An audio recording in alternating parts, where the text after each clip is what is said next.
glad you're here. This is the headquarters of the Nightingales, cut into the mountainside by the first of our kind. We've come to seek the edge we need to defeat Mercer Frey. If you'll follow me, I'll try to explain on the way.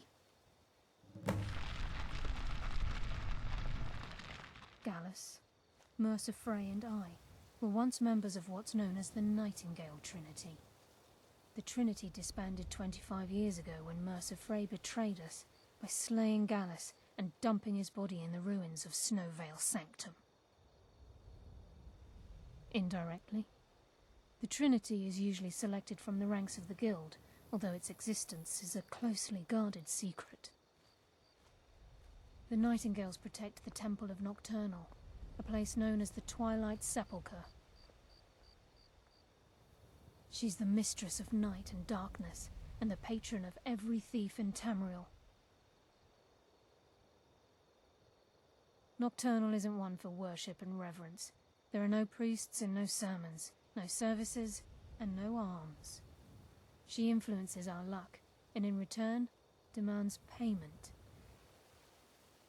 You're closer to understanding than you realize. The only difference is she doesn't demand payment in the traditional sense, and sometimes the cost can be quite high.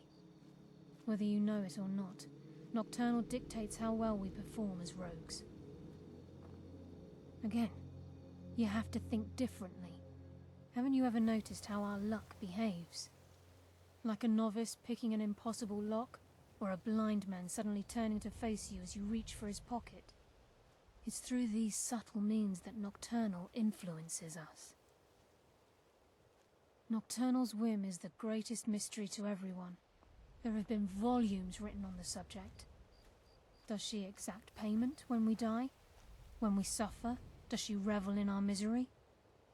No one knows. The return certainly seems worth the risk, though. It's my hope that you will, yes. This way, please.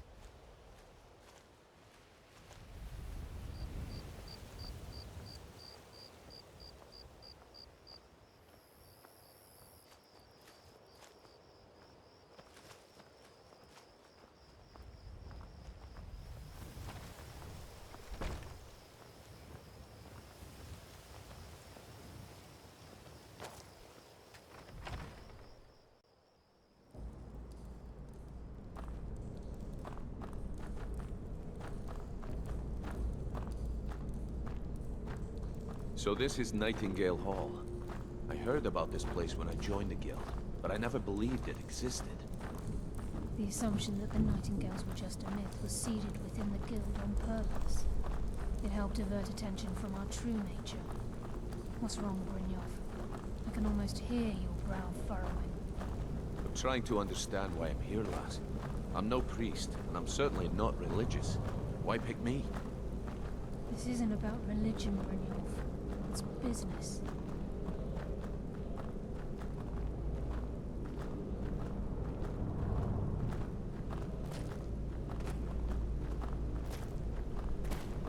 This is Nightingale Hall. You're the first of the uninitiated to set foot inside in over a century. Now, if you'll both proceed to the armory to don your Nightingale armor, we can begin the oath. Time's wasting, and Mercer's still out there. Let's get this show on the road. You appear hesitant to don your Nightingale armor. Let's try.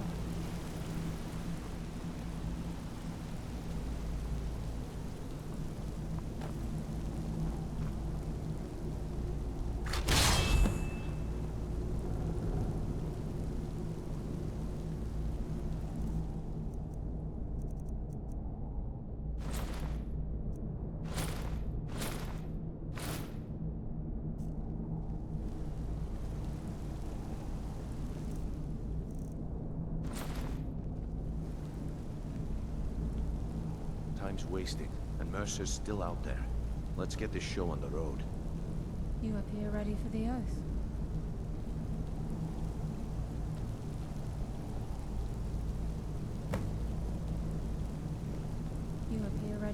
oath.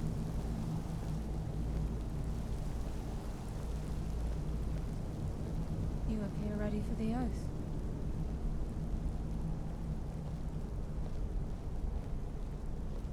You appear ready for the oath.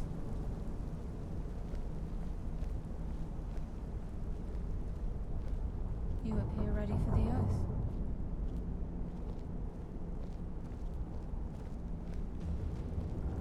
You appear ready for the oath.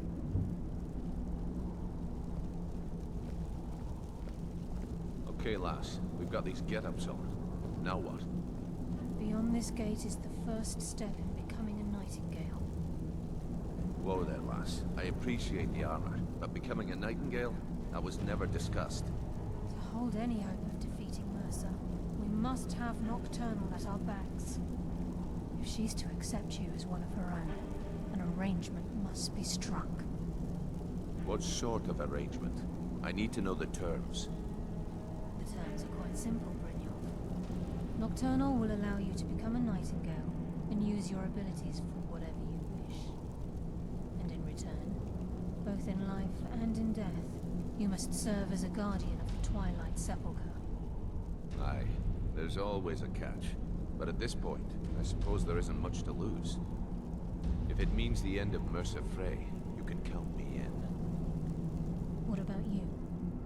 Are you ready to transact the oath with Nocturnal?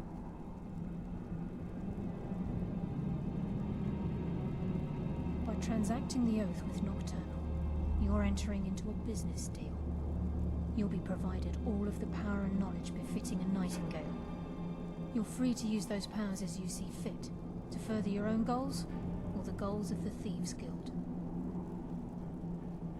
In return, you'll be required to defend the Twilight Sepulchre and everything within when the need arises. More importantly, upon your death, your spirit will be bound to the Twilight Sepulchre as one of its guardians. Once the oath has been struck, the terms are binding. Knowing this, are you ready to undergo the ceremony? Good. After I open the gate, please stand on the western circle. Time's wasting, and Mercer's still out there. Let's get this show on the road.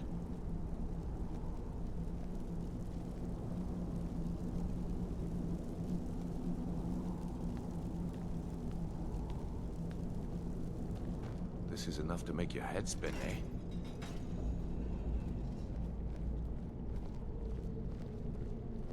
I think we should trust the lass and take the deal.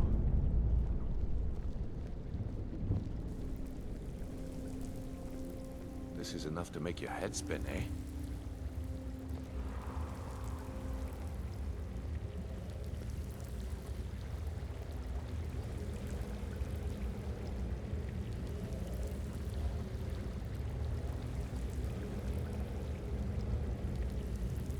I call upon you, Lady Nocturnal, Queen of Murk, and Empress of Shadow.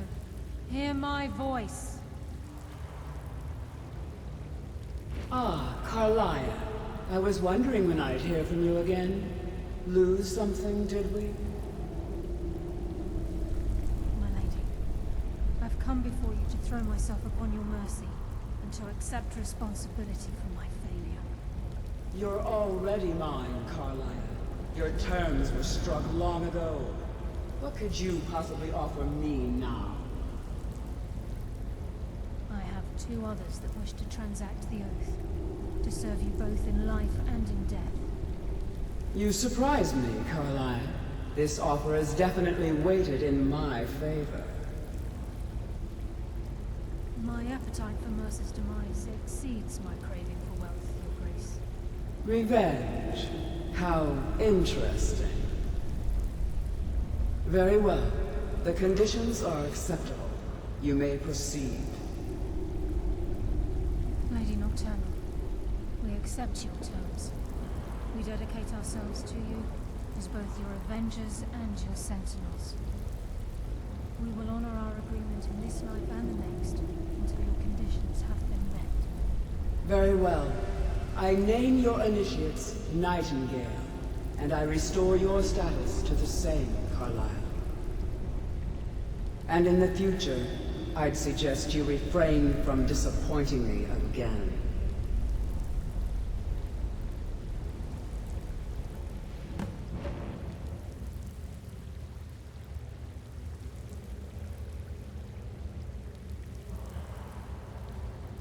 Now that you've transacted the oath, it's time to reveal the final piece of the puzzle to you. Mercer's true crime. Mercer was able to unlock the Guild's vault without 2 keys because of what he stole from the Twilight Sepulchre, the skeleton key. By doing this, he's compromised our ties to Nocturnal, and in essence, caused our luck to run dry.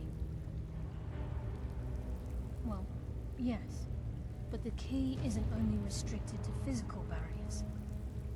All of us possess untapped abilities, the potential to wield great power securely sealed within our minds. Once you realize the key can access these traits, potential becomes limitless.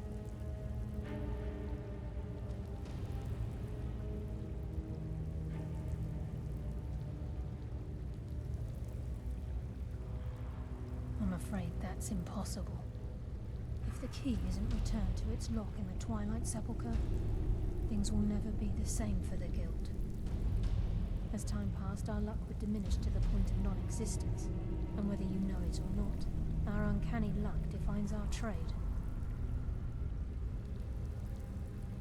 Very true. In our line of work, it's quite rare we set out to return a stolen item to its rightful owner. Before we depart, Brynjolf has some business to discuss. I suggest you listen to him. Listen, lad. There's one last piece of business we need to settle before we go after Mercer. The leadership of the Guild. Carlia and I had a long discussion before you arrived here. Thanks to your efforts, Mercer's treachery has been exposed. After we deal with him, all that remains is restoring the Guild to its full strength. As a result, we both feel that you have the potential of replacing Mercer as leader of the Thieves' Guild. I've been at this game a long time, my friend. A long time. I've stolen trinkets from nobles and framed priests for murder. I'm good at what I do. Maybe even one of the best. But it's all I know. I've never been one to lead. Never desired it, never cared for it. Don't want it.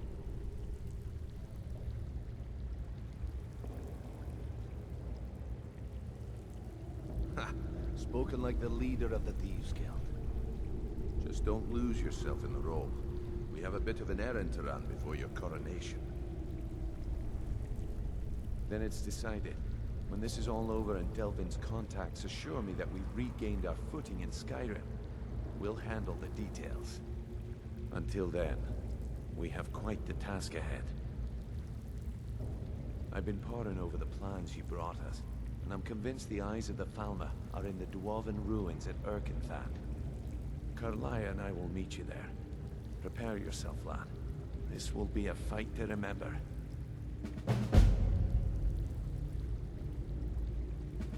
Aye, and some of what Carlia said is starting to make sense. Mercer may have damaged our reputation and raided our coffers.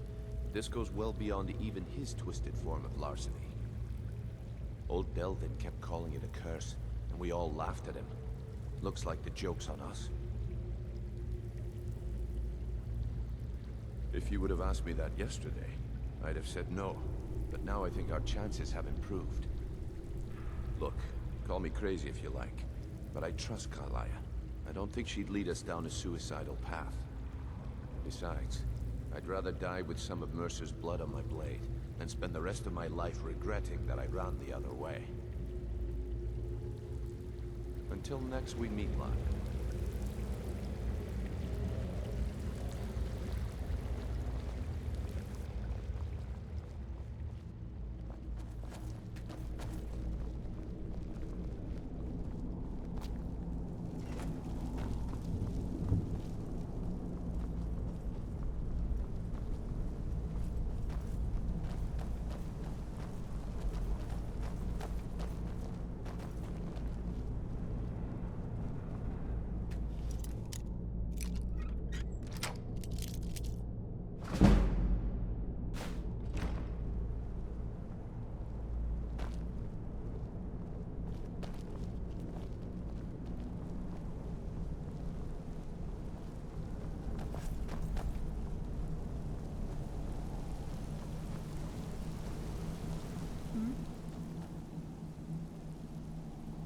With the skeleton key missing from the Twilight Sepulchre, I'm afraid Mercer's seen to it that none of us can benefit from Nocturnal's gifts. You merely transacted the oath, signed the unwritten contract with Nocturnal.